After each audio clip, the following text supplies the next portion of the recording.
Bismillahirrahmanirrahim. Alhamdulillahirabbil alamin. Wa bihi nasta'in ala umuri dunya waddin.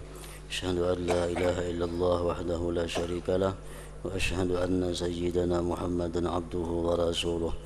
Allahumma salli wa sallim wa barik ala sayyidina wa habibina Muhammad wa ala alihi wa sahbihi wa mawala, amma ba'd.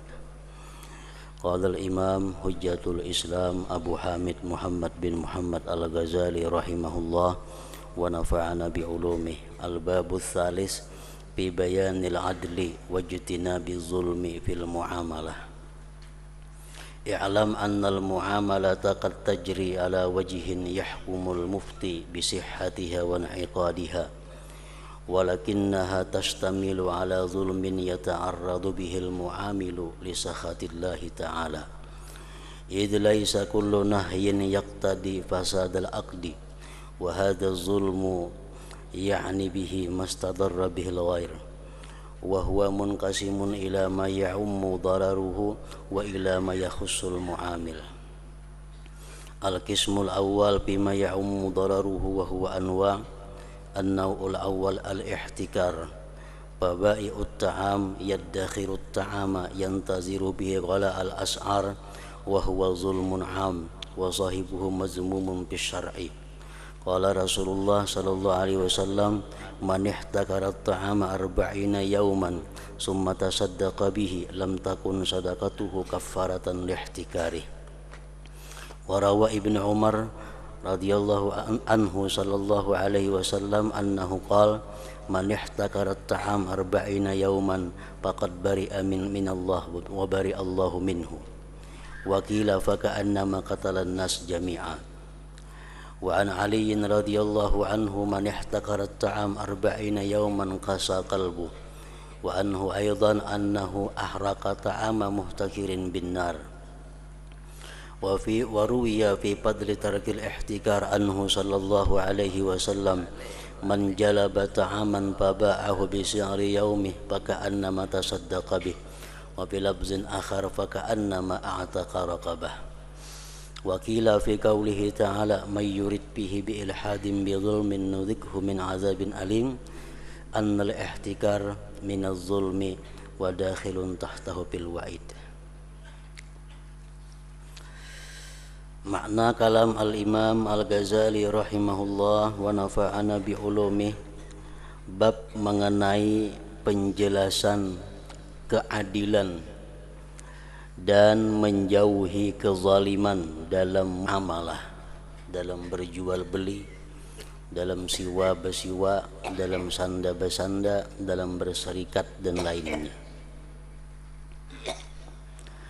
Ketahuilah bahwa muamalah itu, siwa bersiwa, jual beli, kadang-kadang berlaku atas segi di mana mufti, di mana ulama menghukumkan sahnya dan terjadinya, tetapi muamalah itu mengandung kezaliman yang menjadikan orang yang bermuamalah itu menerima atau mendapat kemurkaan Allah Ta'ala. Karena tidaklah seluruh larangan itu menuntut rusaknya akad.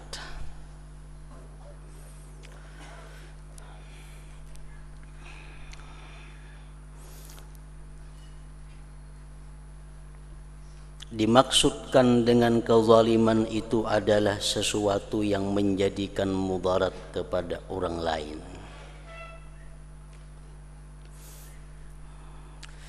Nah, di sini Imam Al-Ghazali mengatakan bahwa hendaklah kita menjauhi perilaku bermuamalah, berjual beli contohnya, di mana jual beli itu menurut hukum fikih sah, tetapi diharamkan oleh agama dan mendapat kemurkaan Allah Subhanahu wa Ta'ala. Karena tidaklah seluruh larangan itu menuntut rusaknya akad. Banyak jual beli yang sah tetapi diharamkan menurut agama. Banyak jual beli yang sah menurut hukum fikih tetapi itu diharamkan oleh Allah Subhanahu wa taala. Di dalam kitab-kitab fikih banyak dicontohkan praktik-praktik seperti itu. Antara lain jual belinya sah tetapi diharamkan oleh Allah, yaitu jual beli dengan menyembunyikan cacat atau aib barang.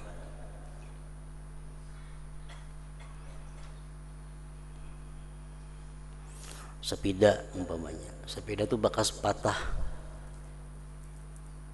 dilas, itu ngarannya aib, dirapiakan sehingga kada kelihatan lagi bekas selas-selasannya, dijual tanpa disebutkan bahwa itu pernah patah dan balas, ditukari orang, jual belinya sah tetapi itu hukumnya diharamkan oleh Allah, dan orang yang menjual itu melintangkan dirinya kepada kemurkaan Allah Ta'ala.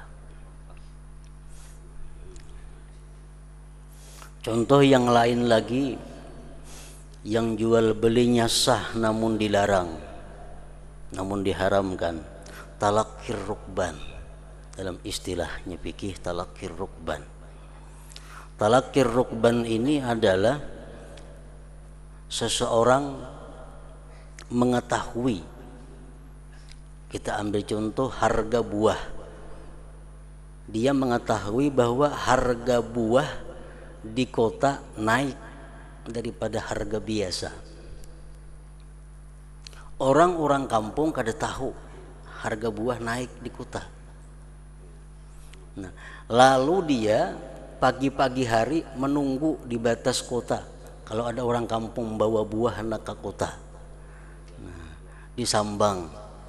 Ada orang liwat, sini buah kono karinya. Nah, orang kampung kada tahu bahwa di kota buah larang harganya. Nah, dikira kayak biasa aja, nah, dijual. Itu namanya talaqqir rukban. Nah, orang melakukan praktik seperti itu, jual belinya sah, tetapi diharamkan oleh Allah Subhanahu wa taala karena ada unsur kezaliman di dalamnya, merugikan orang lain. Termasuk lagi contohnya adalah perilaku jual beli yang sah namun diharamkan, al-bai'u ala bai'i ghairi. Jual beli atas jual beli orang lain. Maksudnya adalah si penjual sudah menjual barangnya kepada pembeli, namun pembeli belum meninggalkan toko. Berapa harganya ini? Berapa harganya tapih nih? Ujar penjual harganya 25.000. Ya pembeli, ayo aku tukari. Beakad. Pembeli belum membawa barangnya, masih di toko. Datang kita, ujar kita lawan penjual, ikam batalakan menjual itu. Aku aja nukarinya 26.000. Batalkan lawan inya. Aku aja nukarinya 30.000, aku menaiki 5.000.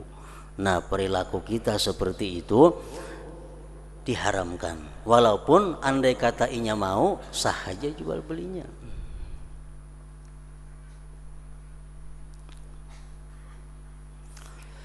Termasuk lagi jual beli yang mengandung unsur haram walaupun sah adalah bai'ul inab mimma yattakhiduhu khamra. Kita menjual anggur kepada orang yang diyakini orang itu akan membuat arak.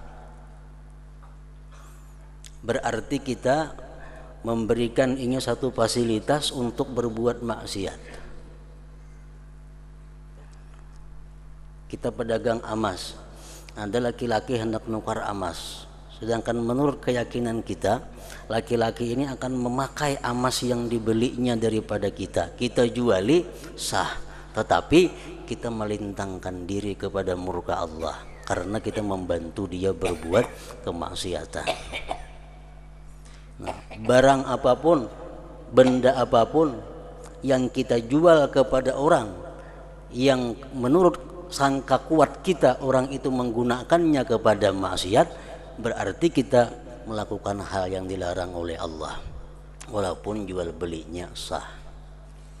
Ada orang hendak nukar semen, orangnya Kristen, yang maulah gereja aja,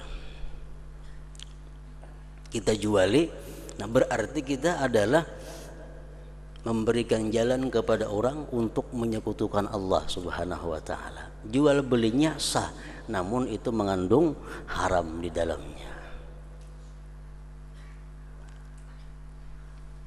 Jadi artinya setiap yang sah belum tentu baik.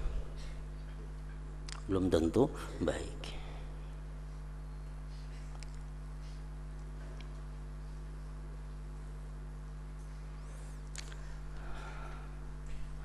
Dimaksudkan dengan kezaliman itu adalah sesuatu yang menjadikan mudarat kepada orang lain, dan itu terbagi kepada sesuatu yang kemudaratannya merata dan kepada sesuatu yang khusus bagi orang yang bermuamalah.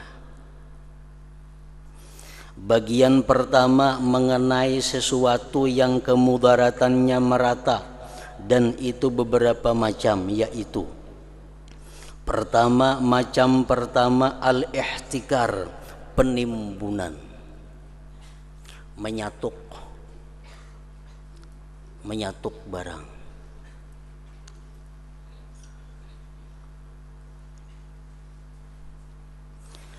Penjual makanan itu menyimpan makanan yang dengannya ia menunggu mahalnya harga, dan itu kezaliman yang umum.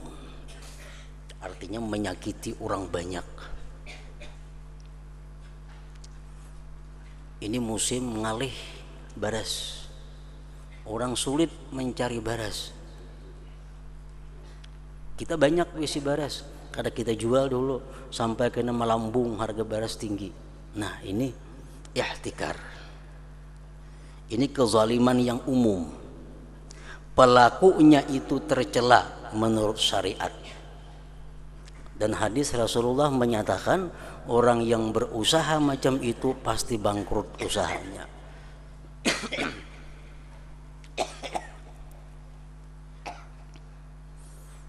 Ini Rasulullah sudah jelas dalam hadis-hadis yang mengatakan bahwa orang yang gawiannya macam itu usahanya pasti akan iflas, pasti akan bangkrut, kada akan untung di dunia apalagi di akhirat. Rasulullah sallallahu alaihi wasallam bersabda, "Man ihtakarat ta'ama arba'ina yauman thumma tasaddaqa bihi lam takun sadaqatuhu kaffaratan lihtikarihi." Artinya barang siapa menimbun makanan 40 hari. 40 hari itu kadang merupakan batas tertentu, walaupun sehari masuk.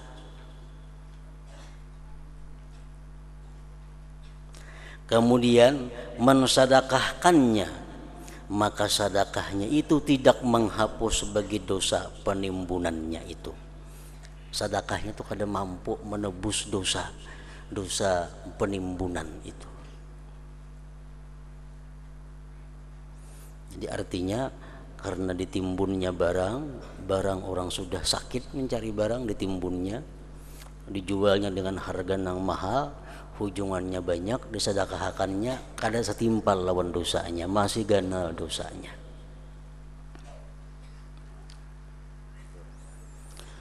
Ibnu Umar radhiyallahu anhuma meriwayatkan dari Nabi sallallahu alaihi wasallam bahwasanya beliau bersabda, "Man ihtakarat ta'ama arba'ina yauman faqad bari'a minallah wa bari'allahu minhu."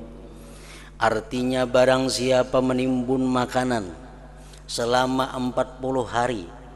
40 hari itu hanya batas maksimal. Sehari pun sudah masuk, ujar para ulama yang mensyarahkan hadis ini. maka ia telah berlepas diri dari Allah dan Allah pun berlepas darinya. Dan dikatakan orang yang menimbun makanan tadi seolah-olah ia membunuh seluruh manusia. Dari Ali radhiyallahu anhu, barang siapa menimbun makanan selama 40 hari maka hatinya keras. Dan dari Ali juga bahwasanya ia membakar makanan yang ditimbun dengan api. Sayyidina Ali kalau tahu ada orang menimbun makanan untuk menaikkan harga, Sayyidina bakar makanan itu.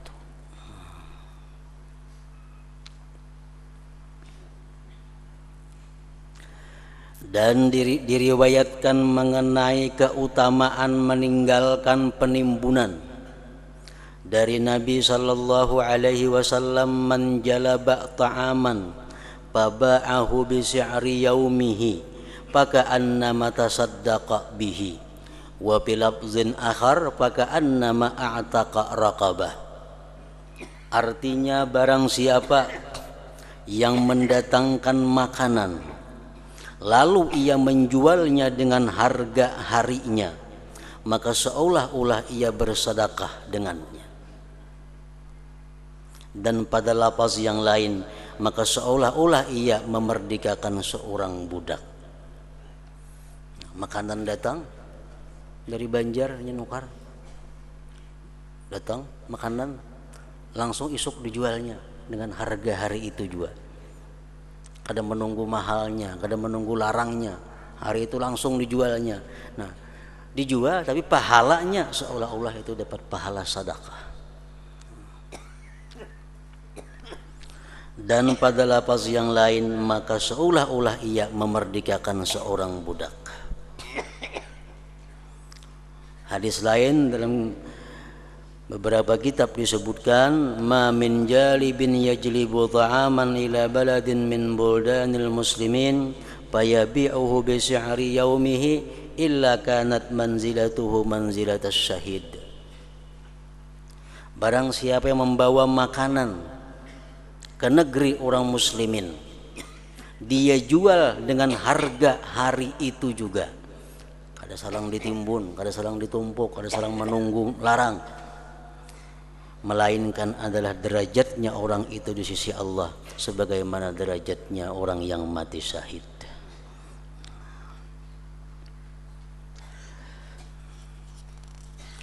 Dan dikatakan mengenai firman Allah Ta'ala, wa may yurid fihi bi ilhadin bi zulmin nudhikhu min azabin alim. Artinya, dan siapa yang bermaksud di dalamnya melakukan kejahatan secara zalim, niscaya akan kami rasakan kepadanya daripada siksa yang pedih. Bahwasanya penimbunan itu termasuk kezaliman dan termasuk di dalamnya mengenai ancamannya ayat tersebut.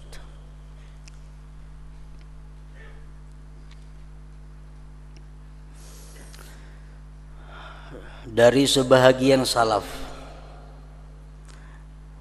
bahwasanya ia berada di Wasit. Wasit satu tempat di Irak.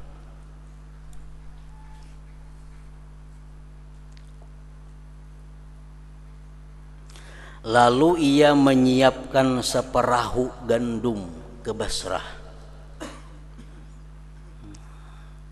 Ia menyiapkan sekapal gandum untuk dikirim ke Basrah. Basrah kota juga di Irak. Dan salaf tadi ia menulis kepada wakilnya, kepada wakil yang di Basrah, juallah makanan itu pada hari masuk Basrah dan jangan menundanya sampai besok. Suratnya jam itu kepada wakilnya. Begitu sampai makanan ini ke Basrah, langsung jual saat itu juga, jangan menunggu esok.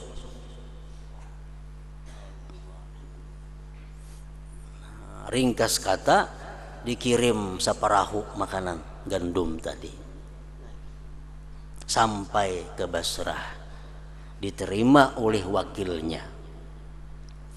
Maka kebetulan murah harganya. Waktu sampai ke Basrah, di Basrah murah pasaran gandum, murah. Lalu para pedagang berkata kepadanya, kepada si wakil nang di Basrah nih, ujar si wakil, ujar para pedagang, seandainya kamu menundanya 1 minggu, maka kamu beruntung padanya dengan berlipat. Nang saparahu ini jangan dijual hari ini, murah lagi harga. Icam tahan seminggu dulu, karena melambung harganya, banyak kamu untungnya. Lalu ia si wakil tadi menundanya 1 minggu. Padahal surat na ampun barang begitu datang langsung dijual. Nah, cuma karena hendak untung si wakil ini menahan seminggu. Sampai seminggu harga barang, harga gandum larang dijualnya, maka ia beruntung padanya beberapa kali lipatnya. Dan ia si wakil tadi menulis kepada pemiliknya mengenai hal itu.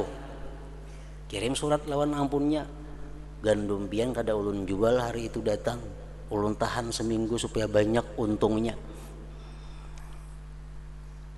Maka pemilik makanan itu menulis kepadanya, mengirim surat kepadanya, wahai ini, sesungguhnya kami puas dengan untung yang sedikit dengan selamat agama kami. Sesungguhnya kamu telah menyalahi dan kami tidak senang untuk beruntung berlipat ganda dengan kehilangan sesuatu dari agama. Artinya kami kada mau untung banyak cuma dapat dosa. Jangan ampun barang itu. Kamu telah melakukan dosa kepada kami dengan sesuatu tindakan dosa. Apabila suratku ini sampai kepadamu, maka ambillah seluruh harta itu dan sedekahkanlah harta itu kepada orang-orang fakir Basrah. Dan mudah-mudahan saya selamat dari dosa penimbunan. Sudah cukup. Artinya dengan bersedekah itu selamat dari dosa, sudah cukup, mesti ada berpahala. Tidak merugikan saya dan tidak menguntungkan saya. Nah, di sini diambil kesimpulan bahwa menyatuk barang itu kada sarana sampai 40 hari. Walaupun 1 hari, walaupun 1 minggu, sudah termasuk di dalam larangan.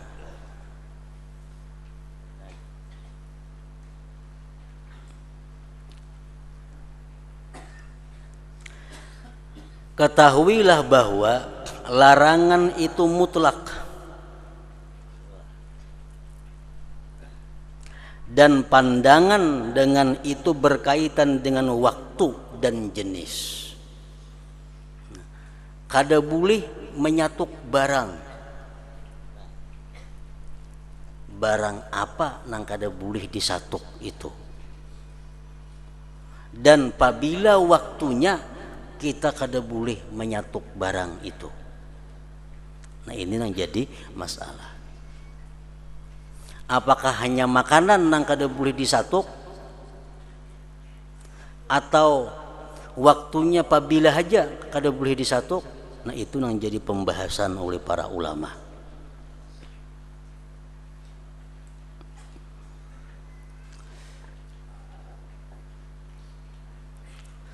Adapun jenis,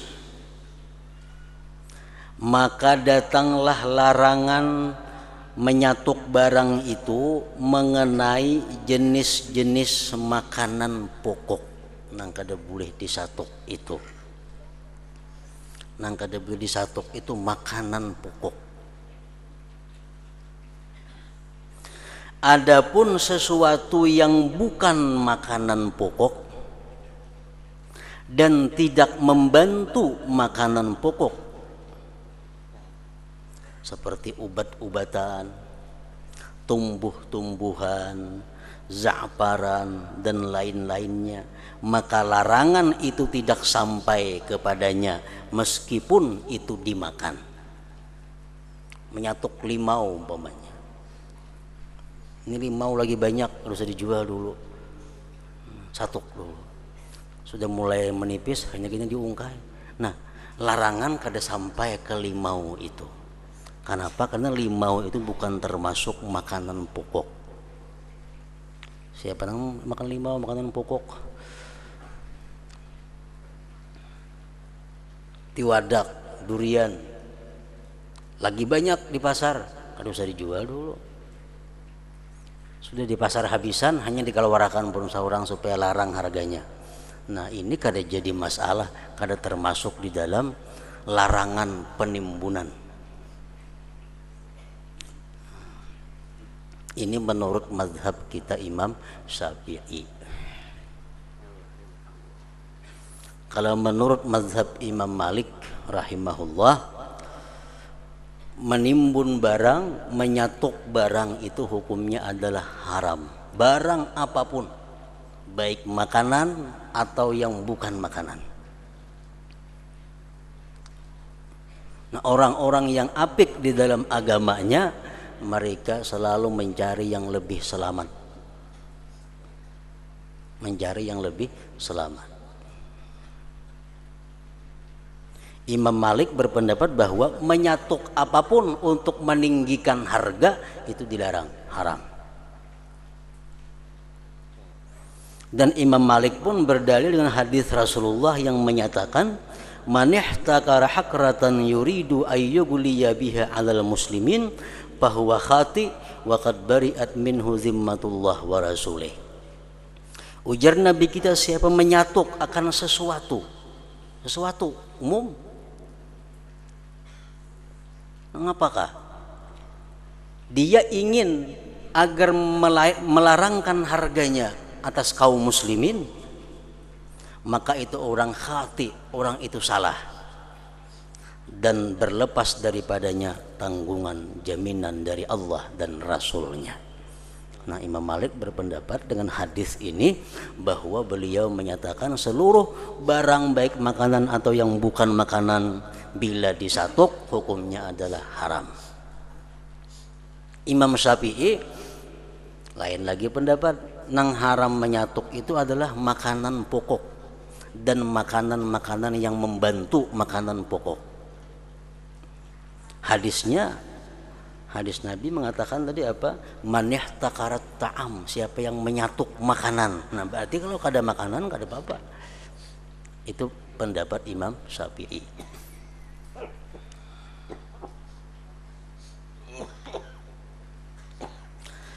Adapun sesuatu yang menolong makanan pokok, ini bukan makanan pokok, cuma pendamping makanan pokok,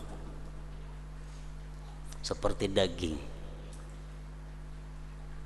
buah-buahan, dan sesuatu yang menutupi tempat ketertutupan yang tidak membutuhkan terhadap makanan pokok pada sebagian keadaan, meskipun tidak mungkin kekal atasnya, maka ini di dalam tempat pembahasan. Artinya terjadi perselisihan pendapat para ulama. Menyatuk buah-buahan boleh atau kada, menyatuk daging boleh atau kada. Nah, ini perselisihan pendapat. Maka dari ulama ada orang yang menyampaikan keharaman, haram pada samin. Samin itu bahasa Arab, lain bahasa kita. Bahasa Arab artinya adalah minyak, madu, minyak siraj, susu kental, minyak guring, dan apa yang berlaku pada tempatnya. Nah, sebagian ulama ada yang mengatakan bahwa menyatuk itu termasuk yang diharamkan karena itu merupakan pendamping makanan pokok. Menurut sebagian ulama lagi itu kada haram karena bukan makanan pokok.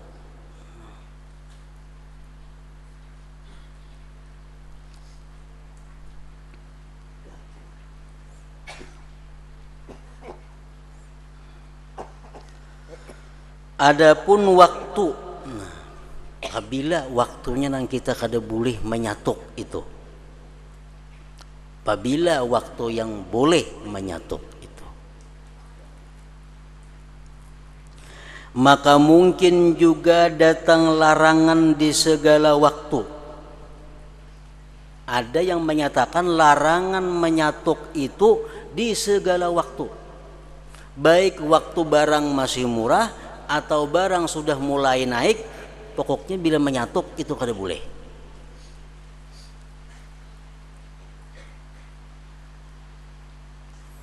Dan atasnya ditunjukkan oleh kisah yang telah kami sebutkan mengenai makanan yang menjumpai kemurahan harga di Basrah. Macam kisah seorang salaf tadi, begitu datang barang ke Basrah, harga anjlok di Basrah. Tetap beliau menganggap bahwa itu kada boleh disatuk, jual seanjlok-anjloknya, jual menurut harga hari itu. Ada pendapat seperti itu, dan mengandung kemungkinan untuk tertentu dengan waktu sedikitnya makanan dan kebutuhan manusia kepadanya, sehingga dalam penundaan penjualannya terjadi kemudaratan apapun. Nah, maksudnya ada ulama yang berpendapat bahwa menyatuk itu diharamkan apabila harga sudah mulai naik dan barang sulit dicari. Itu kada boleh disatuk. Ini beras sudah mulai langka, harga sudah naik, disatuk, nah itu nang kada boleh. Kalaunya kita datang beras, datang makanan, harga beras murah, makanan banyak di mana-mana orang berjual, itu boleh disatuk. Nah, ada pendapat ulama seperti itu. Kayak orang musim katam. Nah, orang musim katam beras di mana-mana nyaman dicari, harga murah. Satu kayak dulu beras. Satu. Nah, boleh aja menyatuk waktu itu. Tapi kalau sudah makanan mulai sulit dicari, harga sudah mulai naik, dan di situ kita kada boleh lagi menyatuk makanan. Kada boleh menyatuk makanan.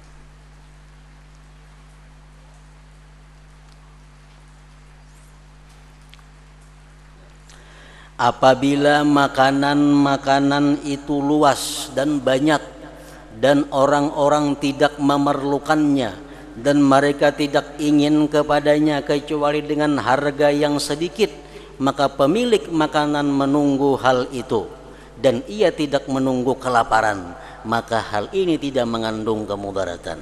Boleh aja menyatuk. Makanan berlimpah ruah, menku jual wah ini banyak bener ruginya. Ngambil ku simpan dulu karena menunggu supaya jangan rugi, tapi jangan sampai menunggu orang kelaparan. Menunggu jangan sampai rugi aja. Nah, maka hal itu tidak mengandung kemudaratan.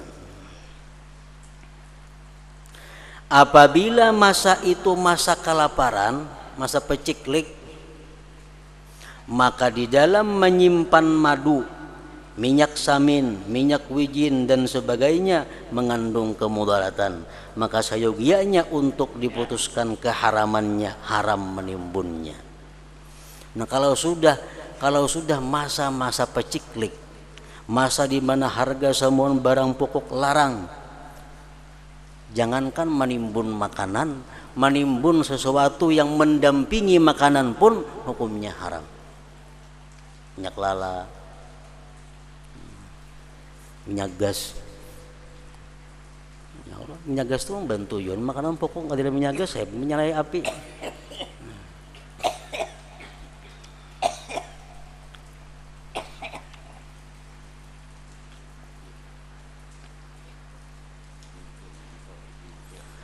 Nah, jadi kita menyatuk barang makanan ini, andai kata kita jual dengan harga nang larang, jual belinya sah.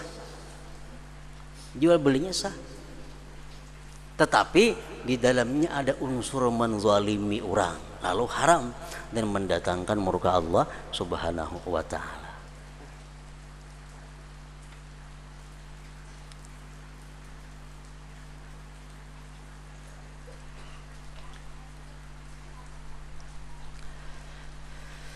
Di dalam meniadakan pengharaman dan menetapkannya pengharaman digantungkan atas kemudaratan, karena hal itu dapat dipahami dari sisi makanan secara pasti dari kekhususan makanan. Jadi haram kadanya menimbun makanan itu haram kadanya tergantung kemudaratan orang. Kalau ini kusatuk makanan orang jadi mudarat, haram berarti. Kalau ini barang kusatuk orang kada mudarat, kada apa-apa.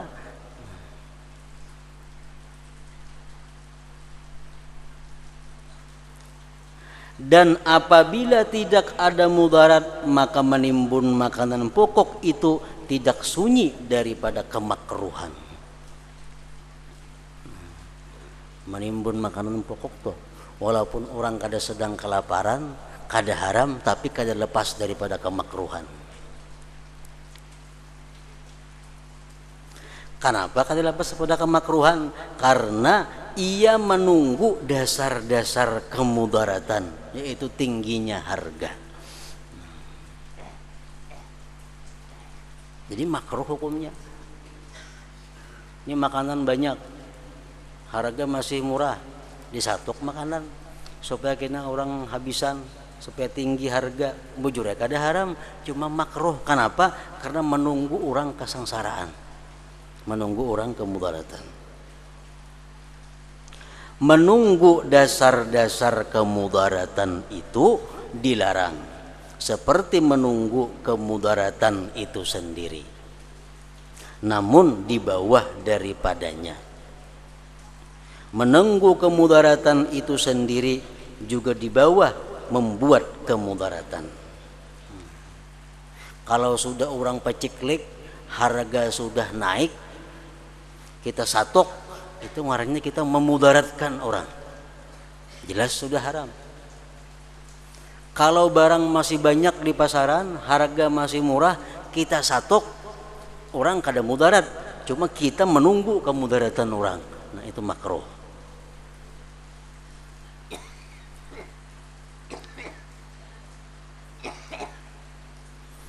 Maka dengan tingkat kemudaratan itu berbeda-bedalah tingkat kemakruhan dan keharaman.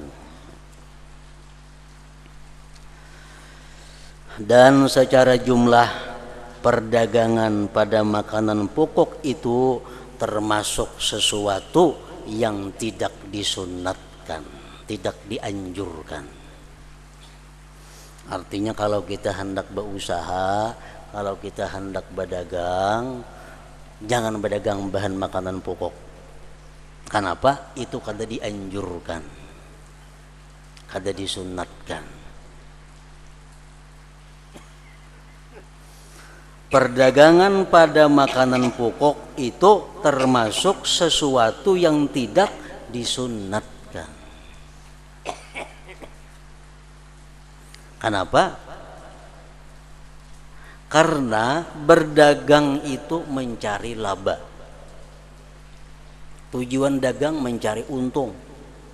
Sedangkan makanan-makanan pokok itu adalah pokok-pokok yang dijadikan sebagai penegak. Dan laba itu termasuk keistimewaan. Maka sayogianya untuk mencari laba pada sesuatu yang diciptakan dari golongan keistimewaan yang tidak mengandung kemudaratan bagi makhluk. Kita berdagang makan barang makanan pokok, makin kita banyak untung, makin memudaratakan orang. Makin tinggi untung, makin sakit orang. Nah, oleh karena itu berdagang bahan makanan pokok itu termasuk perdagangan yang kada dianjurkan. Bukan dilarang kada, cuma kada dianjurkan.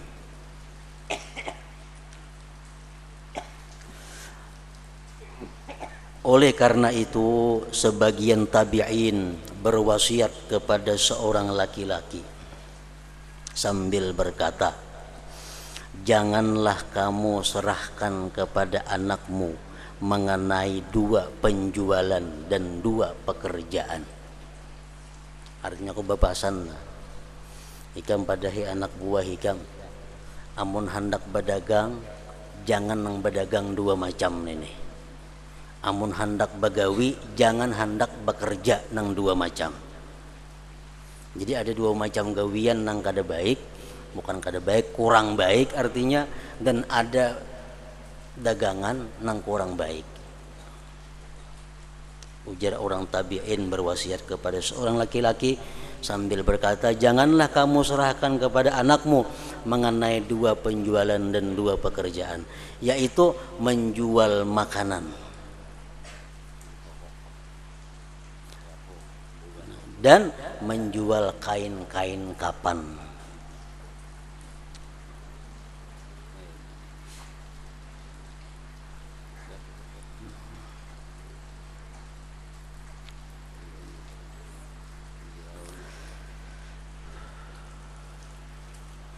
Menjual pekakas orang mati artinya.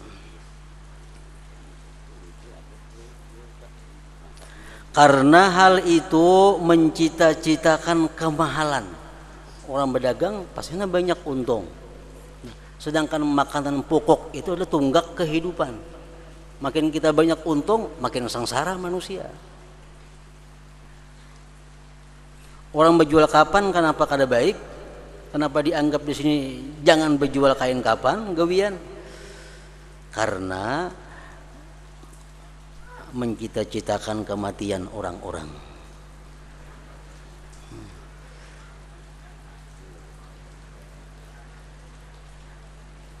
Enggak ada yang mati, kada payo kain kapan. Jadi kalau orang mati disuruh innalillahi wa inna ilaihi rajiun. Orang berdagang kain kapan, alhamdulillah rabbil alamin, ini berarti orang mati. Dagangannya payo.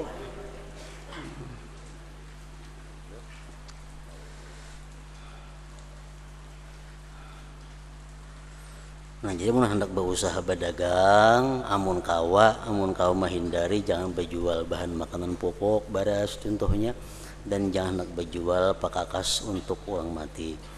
Dan 2 pekerjaan yang jangan digawi. Satu adalah ia menjadi tukang sembelih, penyembelihan. Karena pekerjaan itu adalah pekerjaan yang mengeraskan hati. Kayaknya katuhukan menyembelih binatang timbul pamurunan lawan orang. Keras hati. Masalah orang bisa disembelihnya juga ada karuan kayaknya. Karena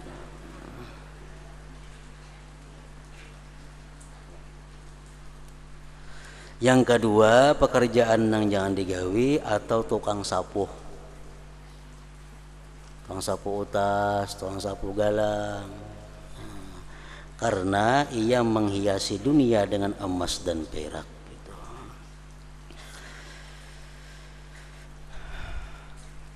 Nah, kesimpulannya bahwa orang-orang yang ingin apik di dalam agamanya, orang-orang yang ingin selamat di dalam agamanya, maka ia menghindari setiap yang dinamakan menyatuk barang, baik itu barang makanan atau barang yang bukan makanan. Kenapa? Karena niat sudah kada baik, hendak nyaman sorangan orang sakit. Nah, yang kedua adalah membuat lakunya dirham-dirham palsu di tengah-tengah uang emas dan uang perak. Memakai duit palsu.